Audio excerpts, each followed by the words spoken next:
Good evening, everyone. Welcome to another edition of Scotland at 7 with me, Gordon Ross. Joining me in the studio this evening is Sam Payton. This time, for a change, Sam, in the flesh. I know. It's a bit strange, isn't it, to be in the flesh? It is indeed. It's been a long time since the two of us have been in the studio. Well, about a month ago, I think.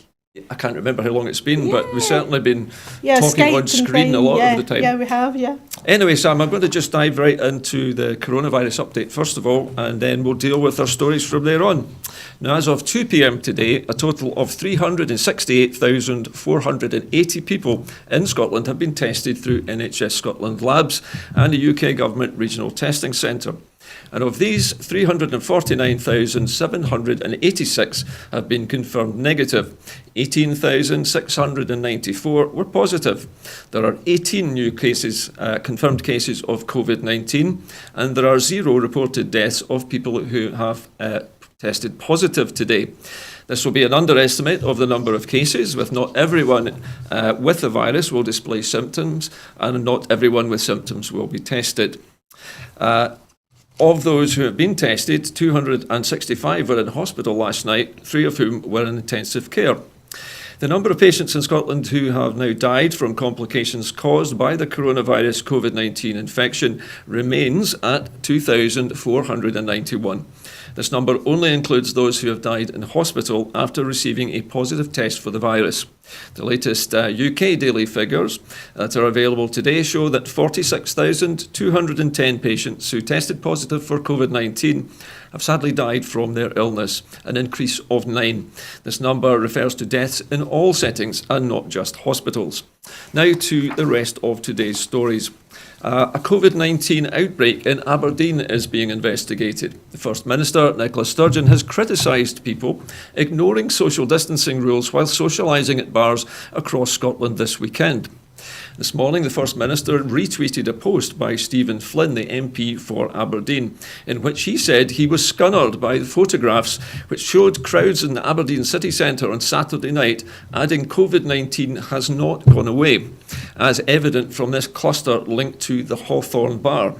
The Scottish Government has confirmed that 13 new positive cases of coronavirus have been linked to the Hawthorne bar in Aberdeen. The First Minister tweeted, "Scenes like these are dangerous and could easily result in pubs being closed again, which no one wants." At a press briefing this afternoon, Ms Sturgeon said the Hawthorne bar cluster was the most significant of recent outbreaks across Scotland, adding that this was exactly what we feared when we reopened hospitality. Of course, this is just an incident in Aberdeen, she said. Across the country and across social media, we're seeing evidence that people, and it's largely younger people, gathering together with little or no physical distancing in place. I've seen pictures on social media over this weekend, she continued, and that's not to put too fine a point on it, and it made me want to cry. Now, it's making the First Minister want to cry. This is ridiculous. Surely, young people must surely bear a little bit of responsibility for this. They do need to take a bit of responsibility. It must be really frustrating to have done all that work and do the briefings every day, and then the youngsters are kind of going, yeah, we're fine, but unfortunately they need a kick up the backside. Do you think maybe it's just the fact that young people now think that that's it over with, and the risk is no longer there? They can go back out carousing with their friends. More likely, Gordon. One of my youngsters was out at the weekend, and that was his attitude, and it didn't matter. Yeah, and I will admit, if he ends up ill, it's his own fault. He can bear the consequences. But no, it's very much they think they don't get. When we were in actual lockdown and everything was closed down, they got the seriousness. Now everything's opening back up. Yeah. And because they're seeing the numbers going down, they don't understand. They're not getting the seriousness of it. So they are very much, they're going out and they're just thinking. And also as well, it's that kind of human nature of being locked up and then suddenly being set free. Do you think, Sam, that it's also something to do with the fact that when people are outdoors in these beer gardens, they think, well, I'm outside. Yes. It must be okay outside because we're in the fresh air, and somehow or other that's a magic kind of shield that will protect them. And I may add, my son, who was out at the weekend, no longer lives at my house anymore. So yeah, he lives on his own now. But no, it is very much, you know, I think they think that, I mean, we all know there's a less chance of catching corona if you're outside, but there's still dangers to that.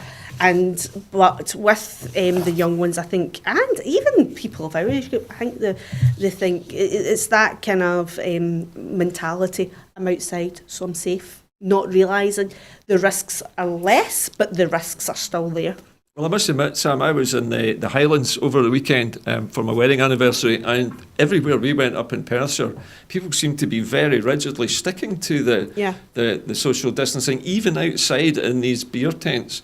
People were following all of the rules and regulations. Do you think this is maybe just a city thing, a problem with urban areas? Could be, because in urban areas we're used to being packed like sardines.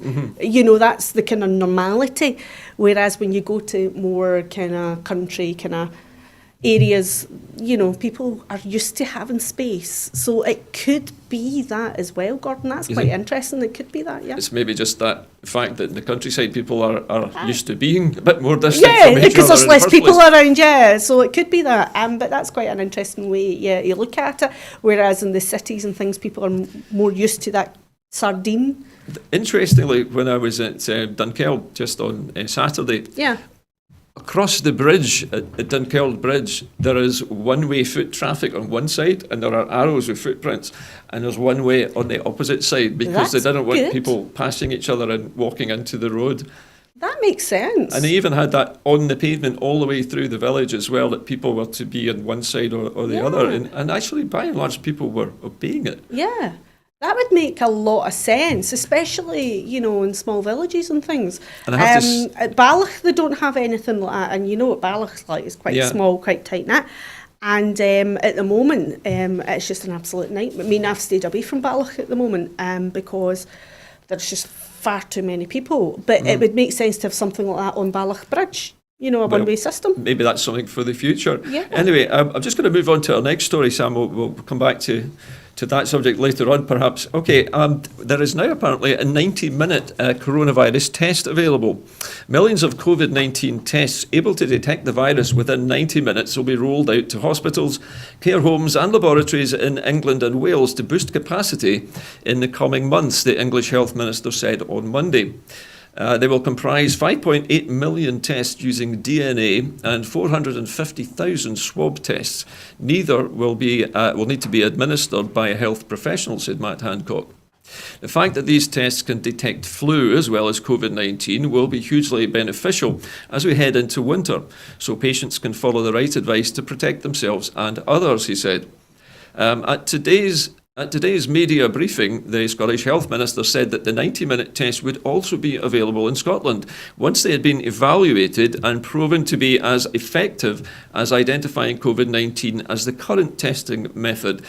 So, Sam, this, on the face of it, sounds like a great idea, being able to know within about 90 minutes whether or not you have been exposed to the virus and have, I'm guessing, antibodies to it. That is a great thing. Could you imagine that getting rolled out in the airports as well, in ports? That would just be fantastic. You know, the 90 minutes test. But I'm going to ask a really daft question here, Gordon. Go and ask away. I'm going to, and people they're going to be like, oh no, she didn't ask that. But I would love to know how it works. You know, in this is it a pregnancy test where a wee line comes up? Well, I don't think you have to pee on it, if that's what you're asking. No, but I know it's like, but is it that kind of idea that, you know, do you get one line or two lines, you know, for negative, positive, or what? Or is it, you know, well, apparently I'm hearing in my ear that it is in fact a DNA swab. So they were taking a swab from your nose, perhaps, or your mouth. Oh, yeah, that's horrible. Yeah, had that, yeah.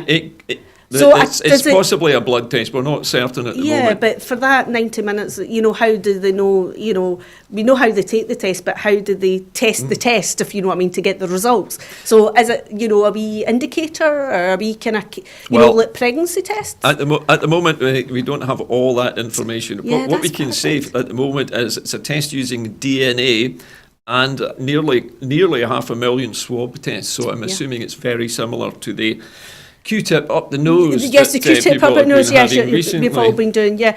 But no, it's a great thing. I think it's brilliant, and it should be something, it should also be rolled out to the airports and the ports, because that would then mean people having to isolate for 10 days or 14 days when they come into the country. I noticed, Sam, sorry to interrupt you there at the end, that these tests can also detect flu, according to Matt Hancock. Well, that is the coronavirus as well. My question has to be, can they distinguish between flu? I'm sure they must be able to. Yeah I don't know if that would need to go to a lab or something. So for that would be analysis. Great, because then there's not going to be any confusion between flu and COVID, which coming up for flu season. Anyway, there is, I think, I was going to say that there was a little more on this. I'm looking to see if we have a piece from Jean Freeman. I don't have it on my script. We apparently, there is more to this. Apparently Jean Freeman has commented on this. I don't have it on my script, unfortunately, so I can't tell you that. But the fact that it, I'm just checking to see if there is actually anything. All I have is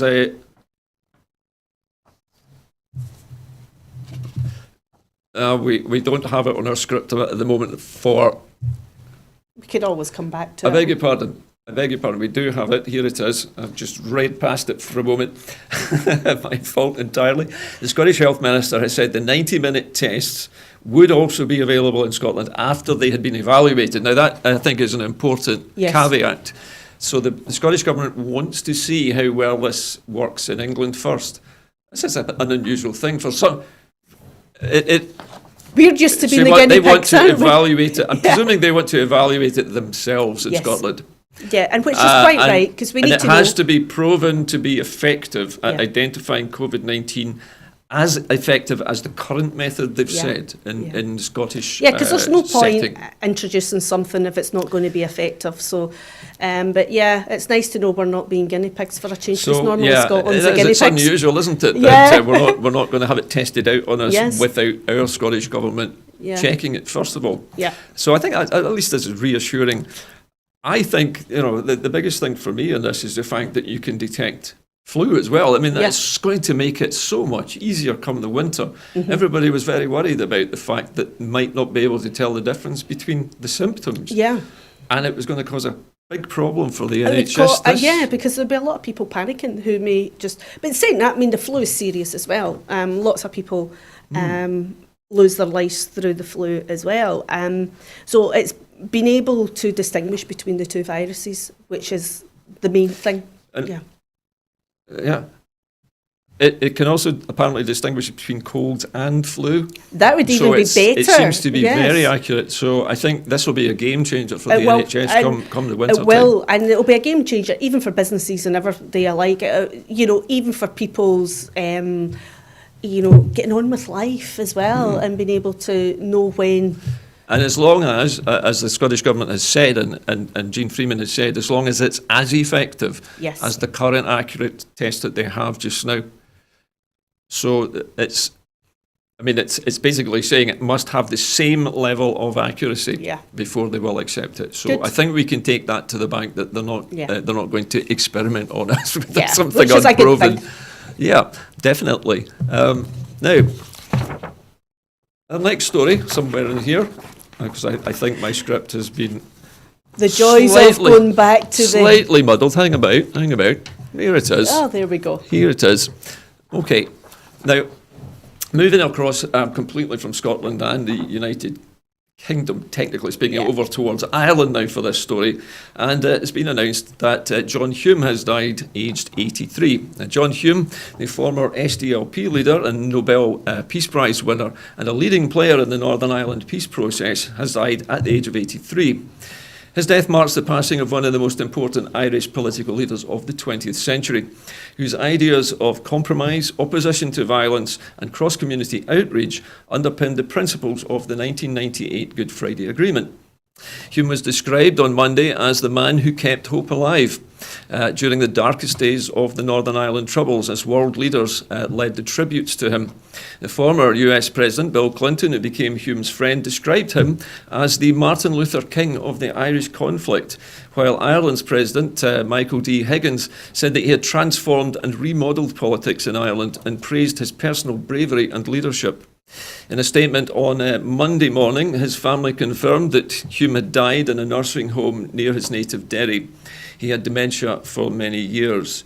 Now, this is, it's very sad that a man of such obvious compassion and a man with such immense courage to stand up in Northern Ireland and to suggest that they should stop arguing and actually start cooperating and talking peace at a time when nobody thought it was possible. Very brave. How many years has it been since the peace process? It's well over 25 years. It's a long time. It's a long time. It really is. It was 1997. Somebody has just whispered in my ear the peace process. So a long time. Yeah, it is a long time, and he's a very, very brave man, because that was such a brave thing to do.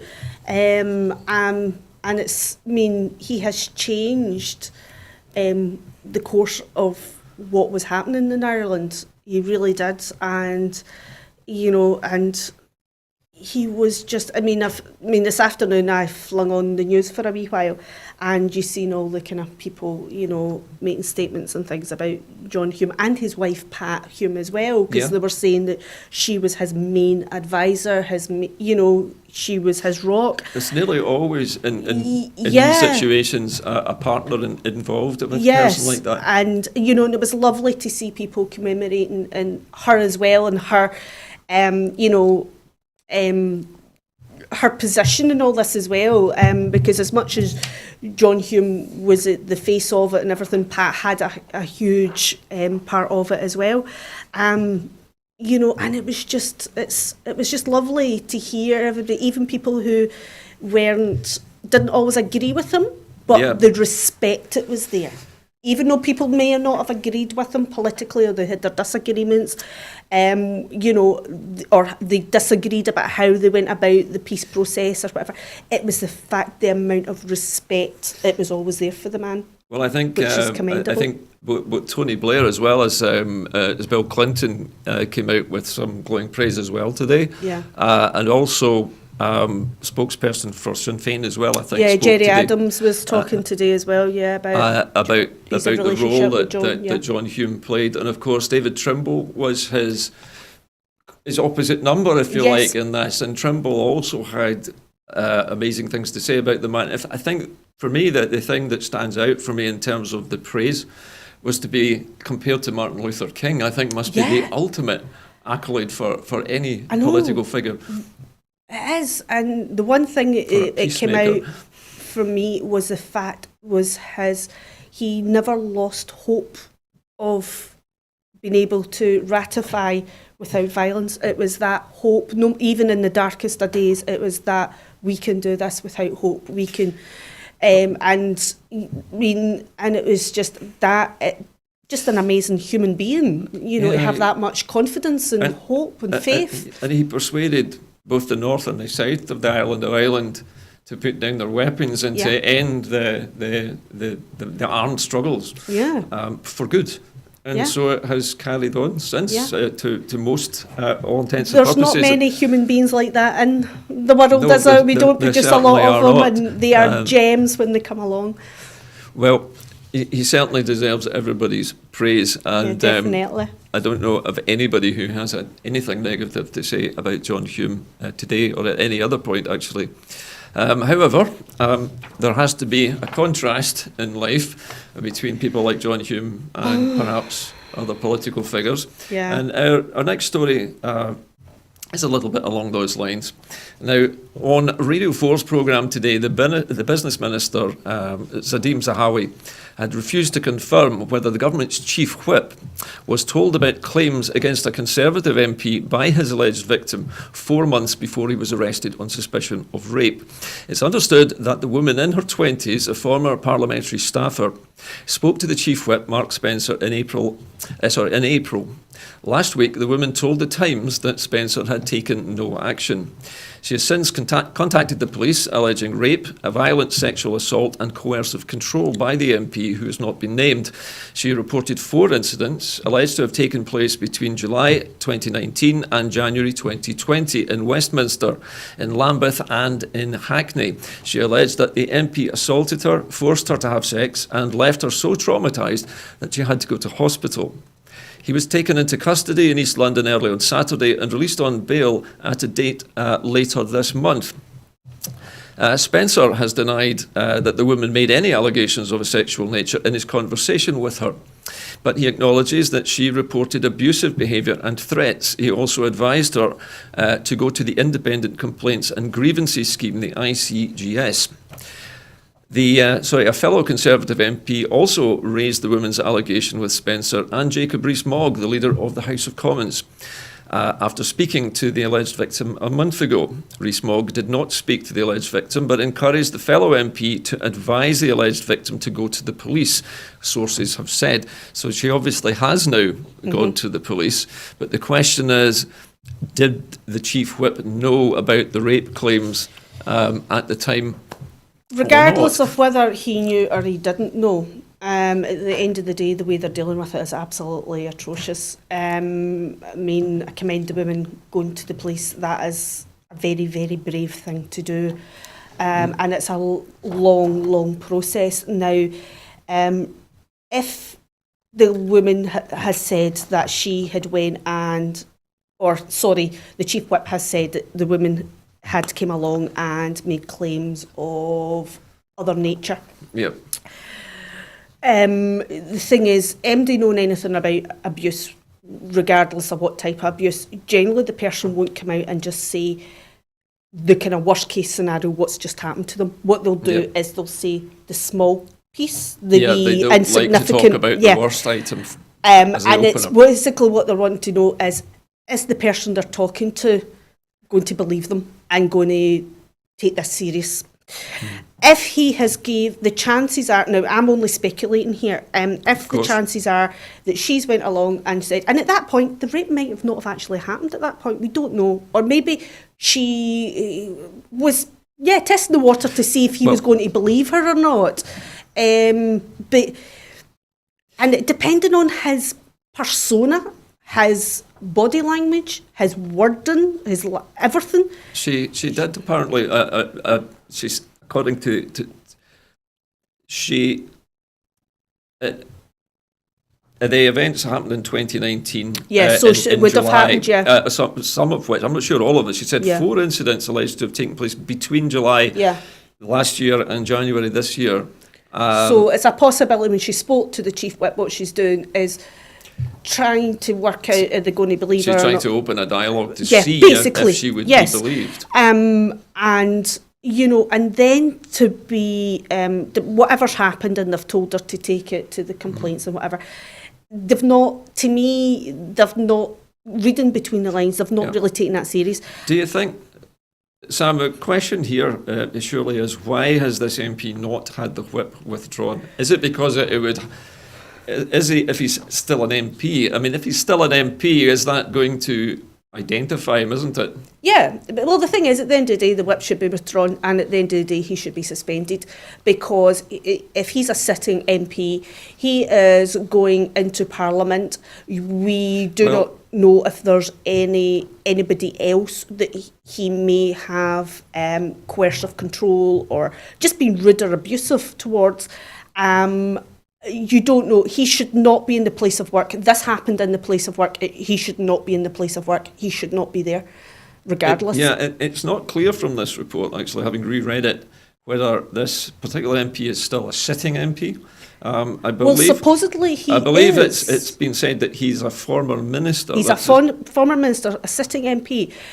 From what I gathered today from the news, his branch is basically whoever it is, according to the news on Sky today, is backing him, and they're going down the line of innocent till proven guilty. I'm sorry, but at the end of the day, there has been an allegation, and in the workplace, therefore, he should be suspended pending an investigation. So.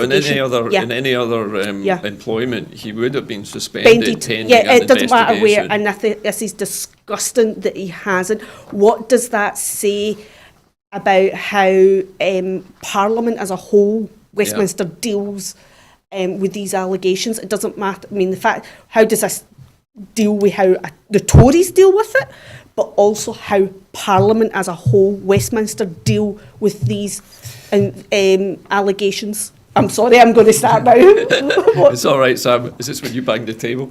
No, but It's a tub thumper in you. Yes. But I know what you're saying, but it appears as though there's a double standard operating here, where in any other walk of life, this person would have been suspended immediately from their job, pending an investigation or pending the outcome of the police investigation, and possibly a trial, I don't know. At the moment, all we can tell from this at the moment is that he's been arrested on the charge of rape, and he has been bailed. And that's about it. I mean, and we don't even know the conditions of the bail. So, I mean, was it the Tories were trying to see if they release his details, then the details of the victim will be known, but not necessarily. One of the things, Sam, that I picked up on, I don't know if you heard this in the report, is that the victim alleges that the MP assaulted her, forced her to have sex, and left her so traumatised she had to go to hospital. There will be a paper trail at the hospital. Definitely. And if she was traumatised, or if there are any signs of a sexual assault, they will have recorded them, surely. Oh yes, that'll all be recorded. And the thing is, with these situations, women don't necessarily... and men that have been in these, because this happens to men as well, and we're always focusing on women, but it happens to men as well.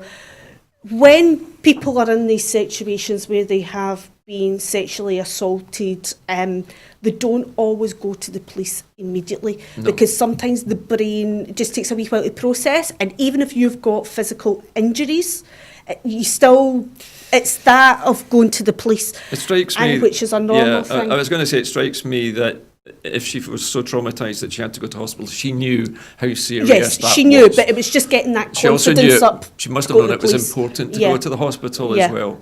So she's shown some she's known herself. But it's just going to the police is the kind of next step, because when you go to the police, it's going on to the next step, and it becomes more real of what's happened. And that can sometimes just be as terrifying as, and then especially when you've gone on to the courts and things, you're reliving the incident again.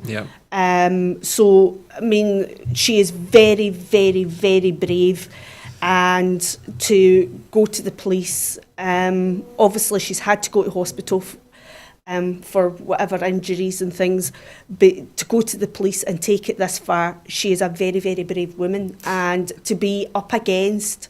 She's obviously, I mean, from the report, it says she's quite a young woman as well, like in her 20s or early 20s. So, Bless her.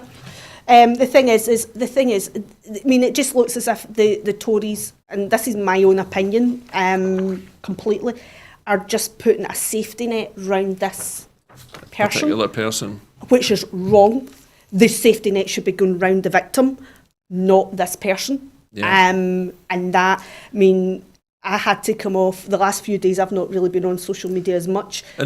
Because I've just been spitting nails about this. You would think that the British media should have been all over this, trying to find out who he is and try and get that. They don't seem to be bothering. I mean, we know how the British media treated Mr. Salmond when he was accused. It was all out there and everything. There was no... And as far as I'm concerned, if they've got nothing to hide, get his name out there. If they've got nothing to hide and they believe, that he's got nothing to hide, blah, blah, blah, put his name out there.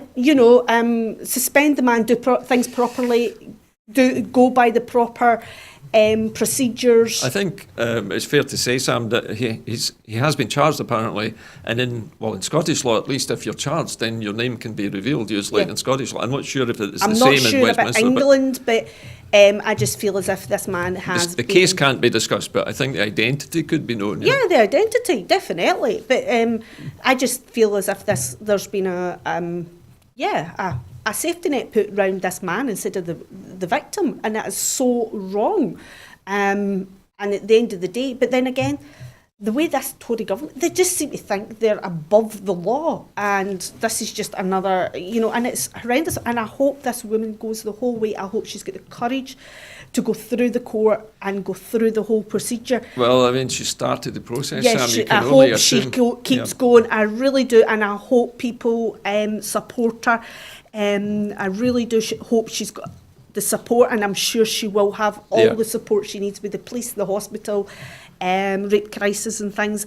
But for a man of position and to be doing something like this, I'm sorry, it's not acceptable at all. He should be suspended pending investigation. Okay, well, thank you, Sam. Our next story also concerns the Scottish Tories this time rather than the Westminster Tories.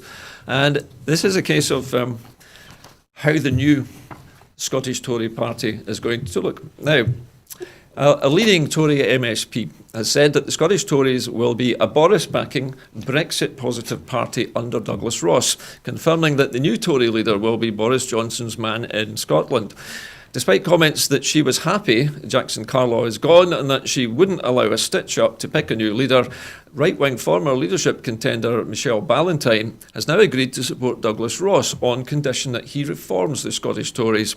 In a leaked message, gaffe-prone Michelle Ballantyne, MSP, said she had threatened to resign but was persuaded back to the coronation of Mr Ross on the understanding that we will be a centre-right conservative, Boris-backing, Boris-positive, anti-Nat party. Those are her exact words there, Sam.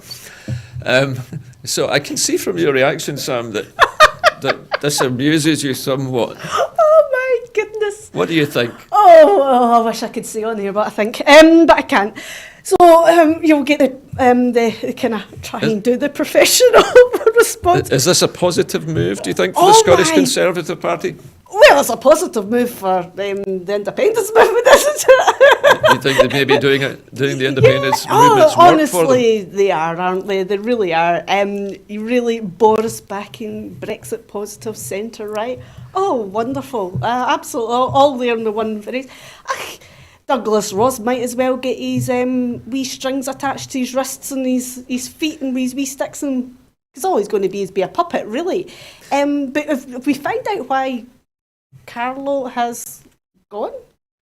Well, there are various conflicting theories about why Mr. Carlo resigned when he did. It was quite a quick one, wasn't it? Some say that some say that he was about to be pushed. I wonder why. But at the end of the day, he was not exactly. Yeah, he was great for recruiting more independent support. A bit of knockabout comedy. Yes, but then again, Douglas Ross is a bit like that as well. So yeah, I wonder if Mr. Ross's wonder if he's watching the show tonight to see what opinion. Well, I was just going to say, I wonder if his experience as a football referee will come in handy in his new role. Yes, Can you see him using? Yes, well, can you see him issuing some red cards? No, I can see him doing his usual.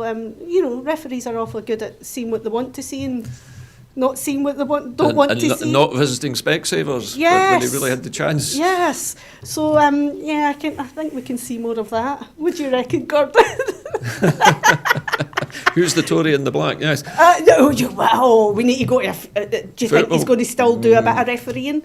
Yeah. Oh, can you imagine it? He has said that he is going to continue his refereeing activities. Oh, that would be so much fun to go to a football So he's game going to be an MP, an MSP and a referee. Although not necessarily in that order. whilst leading the Scottish Tory party. So where's he going to find all the time to do all this and deal with all his constituents? That's quite a lot of plates to juggle all at the one time. Yeah, he's going to, if he's doing his job properly, I imagine he'll burn himself out pretty quick. Is there a way of doing that job properly, do you think? I can't remember anyone ever doing it properly in the past. But then again, it's a one trick. Aye. It's maybe just... wonder how long we should actually... not that we support gambling or anything like that on here, but maybe we should all start kind of having odds on how long... We should run a sweepstake on how long he lasts. Yeah. We could, I guess. I'm sure our viewers will have opinions on that. Yeah. I wonder, but no. Well, anyway, I don't want to give Douglas Ross too much more airtime. No. I think he will get his enough. chance when he finally makes his first speech as the leader of the Scottish Tories. Anyway, I'm going to move to our next item on the agenda. And now this is a little bit of good news for a change. And the UK government must consider its position on people with no recourse to public funds, according to the Housing Minister, Kevin Stewart. The move follows a letter from the Minister for Immigration Compliance, Chris Philp, which again stated that there were no plans for the Home Office to suspend its approach to those with no recourse to public funds, despite the ongoing public health emergency. More than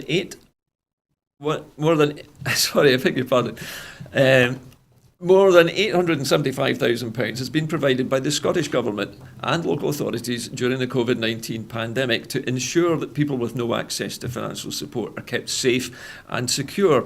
The Scottish Government and its third sector partners have repeatedly called for the UK Government to lift these restrictions during the pandemic to enable everyone in our society to be fairly treated and equitably treated. Mr. Stewart said the Scottish Government is determined our most vulnerable citizens will not be abandoned at a time when they need our help the most. So the Scottish Government, again, having to step into the breach, Sam, to protect the most vulnerable people in society. But what choice do they have? I know the Conservative government wouldn't listen. But then again, you get the ones saying that the Scottish Government don't do their day job. But once again, they're having to step in and fill the breach.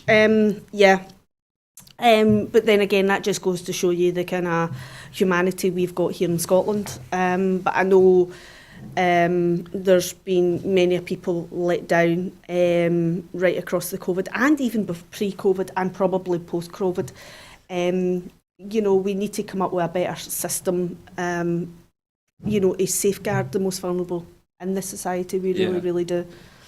It's interesting, do you think, or is it not interesting, do you think, that COVID-19 has been like a magnifying glass on these sort of problems, and it has focused people's attention on all of those unfortunate enough to fall through the cracks of all of the different so-called safety nets that are available to those people who are working, who've got their own home, who are safe and secure at night in their own beds, that we still need this. Why?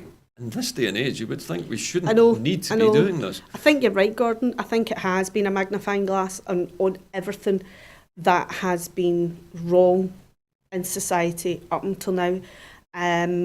So as much as COVID has been such a disaster and so scary, it's opened people's eyes. Because I think up until now, a lot of people, including people of power and government and politicians and that, have been in bubbles to a certain degree.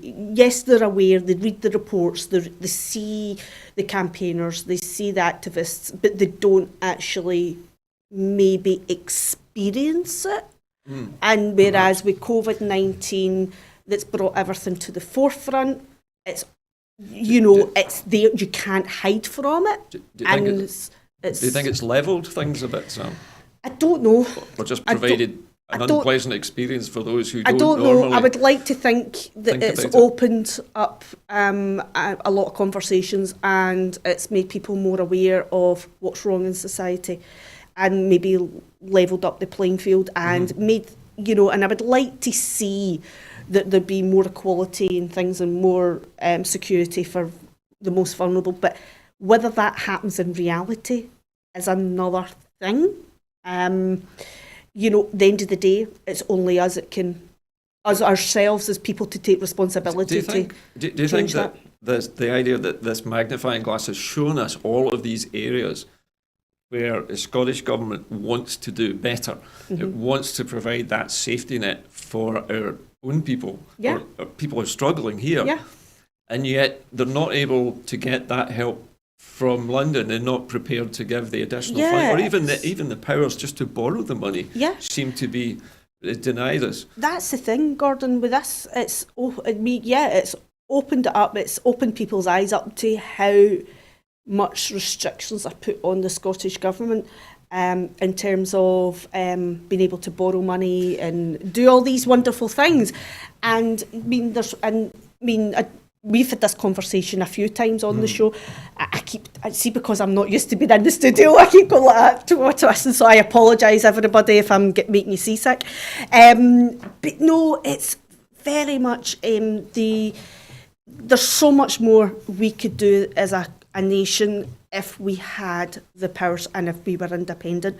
And it just goes to show you how restrictive Westminster is on the devolved parliaments, not just Scotland, but Wales and Ireland as well. But very much Scotland, because that seems to be always in the news. Scotland seems to be the bigger threat at the moment, so we're always in the news. But it shows you how much better it could be. It could be, but what I was going to say, it shows you how crap Westminster is at looking after the citizens of the British Isles. Whereas, because they don't care about equality, they don't care about the vulnerable, they couldn't care less. I'm watching my words because I keep going to say bad words here. I've just been asked to remind everyone that this is an issue about money that's being also withheld from asylum seekers and other people who are left with absolutely nothing at all. No money, nowhere to live. They're just out in the cold. And it's not just, it's asylum seekers, it's people that have maybe lost their homes. There was one on social media, I won't mention the name or anything, but it was a gentleman in social media who ended up finding himself homeless just at the end, just as lockdown was lifting, and he ended up getting put in a hostel just down the road, and he was so badly let down by the system. So it affects everybody, right? Everybody is vulnerable. It needs help, and and it was basically the indie family that got together, and he was put in a hostel, and basically the homeless team let him down, and it was the indie family got together and done a crowdfund. So he could actually go and get it's a good place. To know. There is. Okay. That's the one thing about Scotland is here in Scotland we do tend to look out for each other, that's the difference. Well, that's a nice way to leave that subject, definitely. Sam. Thank you. I'm going to move us on, Sam, to our next story this evening. And the Health Secretary has commented on the launch of the Scottish Hospitals Inquiry. Commenting on the launch of the public inquiry, the Health Secretary, Jeanne Freeman, has said, "I welcome the start of the public inquiry. The safety and well-being of all patients and their families is my top priority, and it should be the primary consideration in all NHS construction projects." Ms Freeman went on, the inquiry is a critical next step in seeking to understand the issues that affected both the Queen Elizabeth University Hospital campus site in Glasgow and the Royal Hospital for Children and Young People and the Department of Clinical Neurosciences site in Edinburgh. It will also make recommendations to ensure that any past mistakes are not repeated in future NHS infrastructure projects. The inquiry's remit and terms of reference are detailed and comprehensive, and I was pleased to have had the opportunity to consult with Lord Brodie, party spokespeople and patients and families during the drafting process. I've always been clear that those who have been affected deserve answers to the many questions they are entitled to ask, and this is an important step in delivering that. It is a statutory public inquiry, and this means it will have the power to require witnesses to attend and to disclose information relating to the inquiry's work. It is entirely independent, and its conduct, procedures and lines of inquiry are a matter for the chair. I would like again to extend my thanks to Lord Brodie for agreeing to act as chair. I wish him and his team well in taking forward this important work. So this is the beginning now of the public investigation into what went wrong, I guess you could say, with these two major infrastructure projects. It is at the moment just the start of this, and as Jean Freeman was saying, it's not her inquiry. It's absolutely independent of government, which is what it should be. It is, yes. Yeah. So do you think that having made this point now, that this is now an independent inquiry, the Scottish Government has hands off, that this will now perhaps silence some of the critics of the government? No. I know the media has been particularly persistent. It doesn't matter. They could what they done. They're, it doesn't matter how many times they say it's got nothing to do with them, and it's a completely independent inquiry. You're always going to get people saying, "Aye, right." That comes part of the kind of the nature of human. Nature to a certain degree, but no, at the end of the day, we need an inquiry, into an independent inquiry to what went on, because they need to be able, and yes, an inquiry, brilliant, great, as long as they take seriously what the outcome is, and because there's no point having an inquiry if they're just going to read and go, yeah, and then pushed aside. It's a paper exercise. This is very much really needs to. They really need to sit down and take people's concerns, everything, and then hopefully from the future learn from that, because at the end of the day there's going to be other infrastructure projects as Scotland moves on, and we need to learn. These projects are very, very complicated. Yes. Anyway, I need to move us on, I'm afraid, from this particular story. And we're talking now about drugs deaths, and the Drugs Deaths Task Force has marked its first year. Almost £4 million has been allocated to the Drugs Deaths, that's difficult to say, Drugs Deaths Task Force to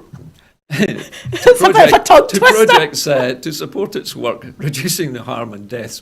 The task force has announced the Scottish Government funding for research and frontline services to help tackle drugs deaths, public health emergency over the next year. £1 million for 10 research projects examining different approaches to tackling the public health emergency. Further £3 million for Scotland's alcohol and drug partnerships to deliver the 6 evidence-based strategies set out by the task force to reduce drug deaths and drug harms. The task force, which has now been operating for a year, also launched a new website to inform stakeholders, service providers, people who use drugs and their families on their work. In addition, a new strategy to tackle stigma will encourage more informed and compassionate approach towards people who use drugs and their families. Over its first year, it has gathered evidence which shows stigma is one of the main factors in preventing people from seeking treatment. So, Sam, people are obviously too ashamed to talk about their drug problems. It's another one of those taboo subjects, isn't it? People with substance abuse, whether it's drugs or alcohol, it's another taboo subject. It's a bit like mental health. People, even though the mental health aspect is the taboo is starting to break down, it's still there. Drugs, but it's the public's attitude. It's the attitude. Even the language people use when they're talking about junkies and so on, using these sorts of these words, and that's the problem. And but the thing is, with this task force, it's been set up. I mean, the fact that there's stakeholders and all this and all that, that kind of thing gets me a bit worried. Who they're working for? Are they working to keep the stakeholders happy, or are they working to actually do the job?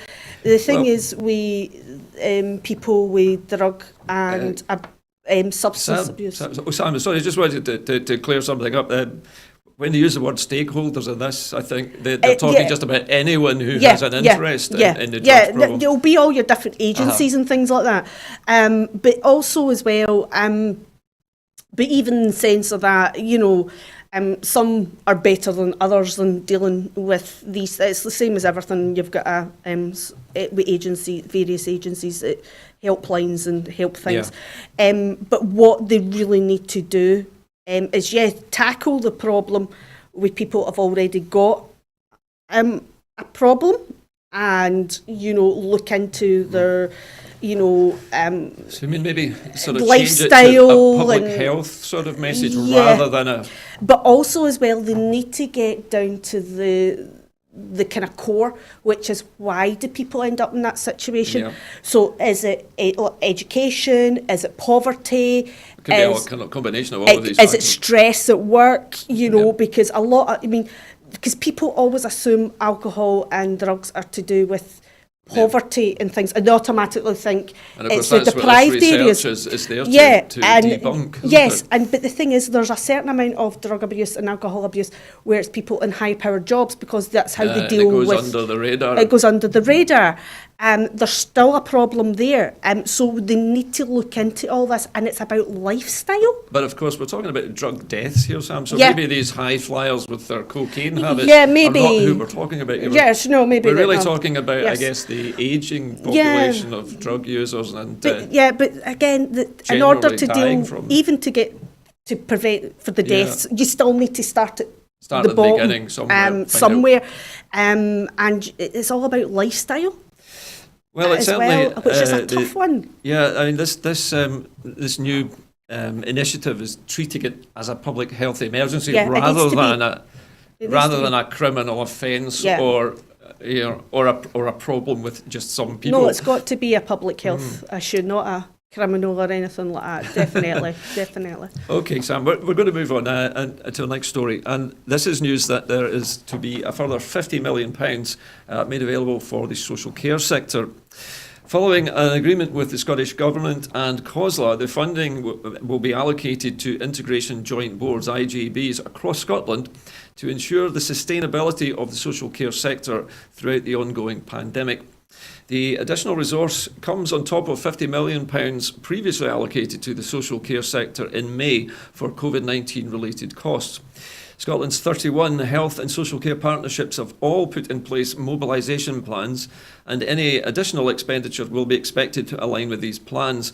The funding will support social care providers with COVID-19 related costs, such as a reduction in occupancy due to the virus, additional staffing and sickness costs, infection prevention and control, and of course PPE.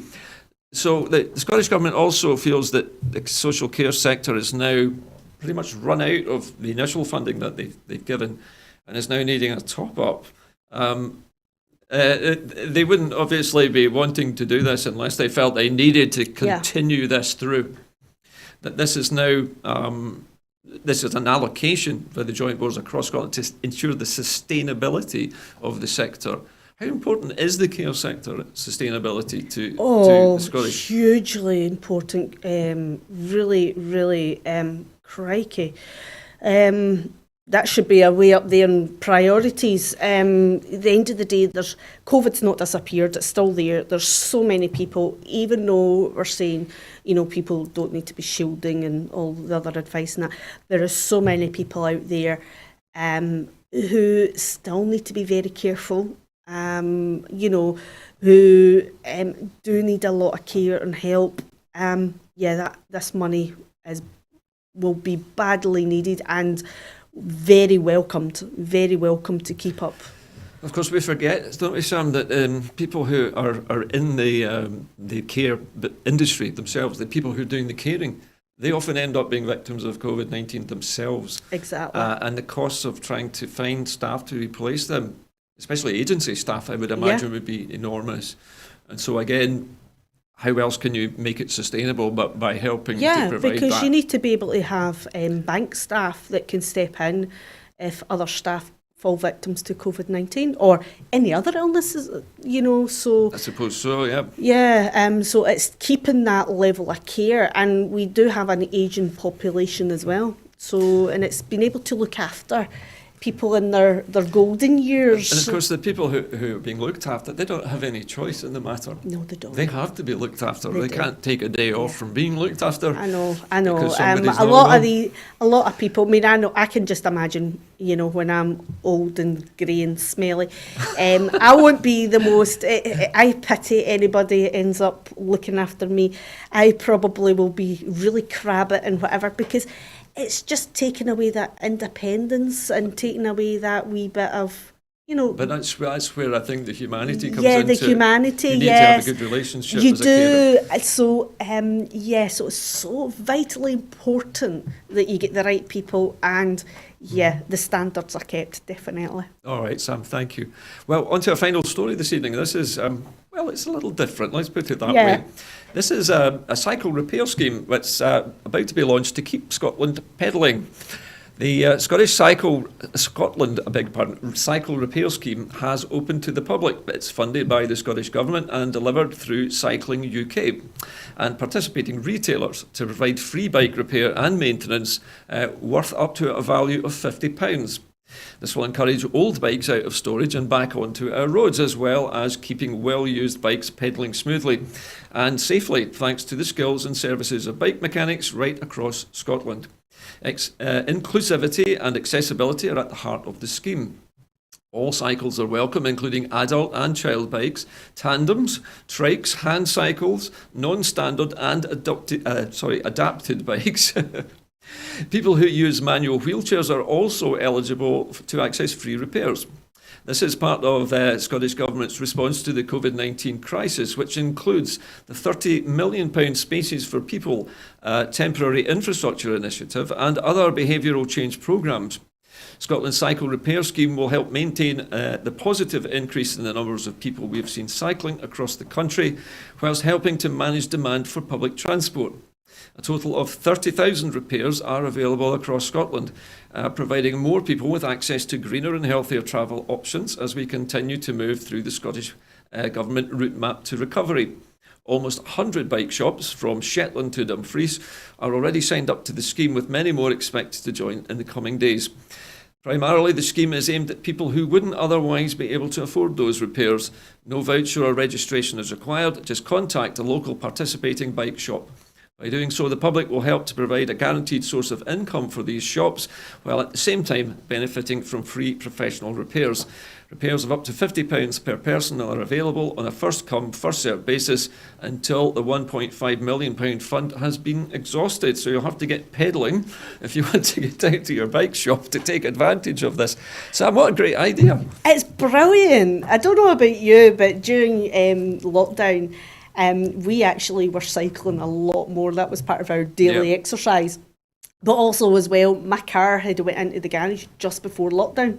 As many people have said the same thing, actually. Yeah, so I never had car. my car for quite a wee while, because obviously, even though the garage was still running, other people were priority, so mine's quite rightly so, was put aside until the mechanic, the garage got round to it. So we just we used to do our shopping and everything with cycling up and down the cycle track, and because we live right at the cycle track next to the River Leven, just down from Loch Lomond, and honestly, it was great. It was fantastic. I was going to say something. You might be interested to know that there's actually a shortage of bicycles worldwide. Yes, there is, because I've actually had people asking me if I know anywhere that's selling a bike, and nobody can get them, even on Facebook or anything. There are some wee shops who sell bikes that have been bought from police auctions at very low prices. So if you look in your local yellow pages, you might find them. Yeah, it's great. But I had to learn my son's bike. The chain broke. Oh, how to fix it. Put And back in. the last time I had done that, I must have been about 11 or something. And it was so funny because I was like, yeah, I've got this. And I'm like, no, I don't. And, I had to buy the wee tool and everything. And it's bikes back up. Skills, Sam, that you thought were dead. Yeah. Listen, before we end up with the dead show, I need to bring things to a close. Sam, listen, thank you very much for being my guest this evening. No problem, thank you. As usual, at this time of the evening, it's my duty to remind you that if you want to become a helper of, an assister of Film. Well, I'll say that again. If you would like to become a helper for Scotland at 7, if you want to support us, you can do so by following the instructions on your screen just now. Go to broadcastingscotland.scot/register and become a Broadcasting Scotland supporter. From me and my rather makeshift script this evening, and from Sam Payton, thanks for watching. A very good night to you.